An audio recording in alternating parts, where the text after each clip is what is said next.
మీ పక్షాన్ని నిలబడాలని భారతీయ జనతా పార్టీ రాష్ట్ర అధ్యక్షుడు రామచంద్రరావు గారు 2 రోజుల పాటు నిరాహార దీక్షకి పూనుకొని ఈ రోజు ఈ దీక్షకి ప్రారంభించడం జరిగింది. ఈ రోజు ఈ రాష్ట్రంలో పూర్తిగా ఒక నిర్బంధ పాలన నడుస్తా ఉన్నది. ప్రజాస్వామ్య పద్ధతిలో ఈ రాష్ట్రంలో ఒక దీక్ష చేయాలంటే మరి పర్మిషన్ ని క్యాన్సిల్ చేసి కనీసం దీక్ష చేయడానికి ప్రజాస్వామ్య పద్ధతిలో భారతీయ జనతా పార్టీ దీక్ష చేస్తా అంటే దీక్ష చేయడానికి కూడా అనుమతి లేదని నిర్బంధిస్తే ఈ రోజు భారతీయ జనతా పార్టీ ఆఫీసులో ఈ దీక్షను ప్రారంభం చేయడం జరిగింది. నేను అడుగుతా ఉన్నాను, ఈ పోలీసుల నిర్బంధ పాలనలో ఈ రాష్ట్ర ప్రభుత్వం ఏం చెప్పదలుచుకుందని అడుగుతా ఉన్నాను. ఎన్నో హామీలు ఇచ్చి యావత్ తెలంగాణ రాష్ట్ర ప్రజానీకాన్ని మోసం చేస్తున్నటువంటి ప్రభుత్వం, తెలంగాణ రాష్ట్ర ప్రజలకి అనేక హామీలు ఇచ్చినటువంటి ప్రభుత్వం, తప్పుడు హామీలతో గద్దెనెక్కినటువంటి ప్రభుత్వం, ఈ రోజు విద్యార్థులను కూడా మోసం చేసినటువంటి ప్రభుత్వం. విద్యార్థులకు స్కూటీలు కొనిస్తామని చెప్పింది, మీ అందరికీ ఫీ రియంబర్స్మెంట్ ఇస్తామన్నారు, 2 లక్షల ఉద్యోగాలు ఇస్తామన్నారు, మీ అందరికీ విదేశీ విద్యకు మరి అనేకమైన స్కాలర్షిప్ ఇస్తామని చెప్పిండ్రు.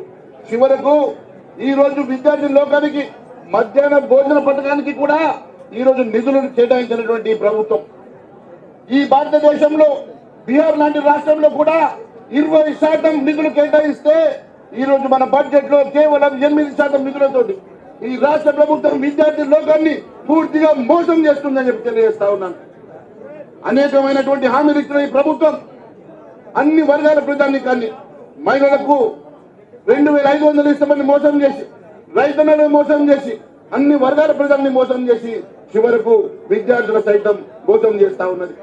ఈ రోజు విద్యా మంత్రి లేడు ఈ రాష్ట్రంలో, నేనన్నిటికీ మంత్రి అని చెప్పేటువంటి రేవంత్ రెడ్డి ఈ రోజు విదేశీ యాత్రకు బయలుదేరినావు కదా, అనేక మంది టీచర్లను విదేశీ యాత్రకు తిప్పుతా ఉన్నావు కదా. ఈ రోజు మన రాష్ట్రంలో ఉన్నటువంటి పరిస్థితి ఒక్కసారి మీ ద్వారా తెలియజేస్తా ఉన్నాను. ఈ రాష్ట్రంలో దాదాపు 32,000 పాఠశాలలుంటే దాదాపు 30,011 పాఠశాలలుంటే దాంట్లో 21,121 పాఠశాలల్లో కనీసం శిథిలావస్థలో ఉన్నాయి, కనీసం బాత్రూములు కూడా లేవు. ఈ రోజు దాదాపుగా 1859 బడుల్లో చుక్క తాగునీటి లేదు.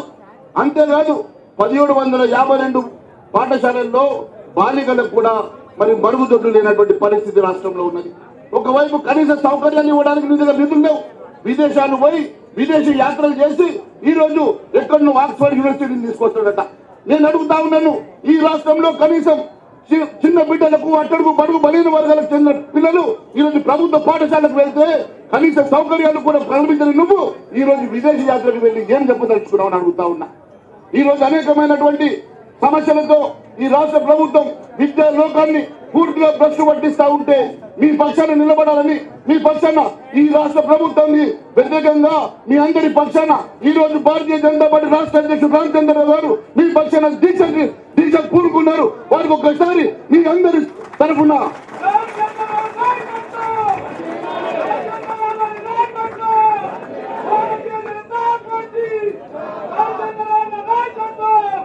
ఈ రోజు మీ అందరి పక్షాన, ఈ విద్యార్థుల లోకాని పక్షాన భారతీయ జనతా పార్టీ ఎప్పుడు మీకు అండగా నిలబడుతుందని, మీ పక్షాన పోరాటం చేస్తామని, ఖచ్చితంగా మీ అందరి సమస్యలు పరిష్కారం అయ్యే వరకు భారతీయ జనతా పార్టీ ఖచ్చితంగా పోరాటం చేస్తుందని మరొకసారి తెలియజేసుకుంటూ భారత్ మాతాకి ధన్యవాదాలు. ఇప్పుడు గౌరవనీయులు రాజ్యసభ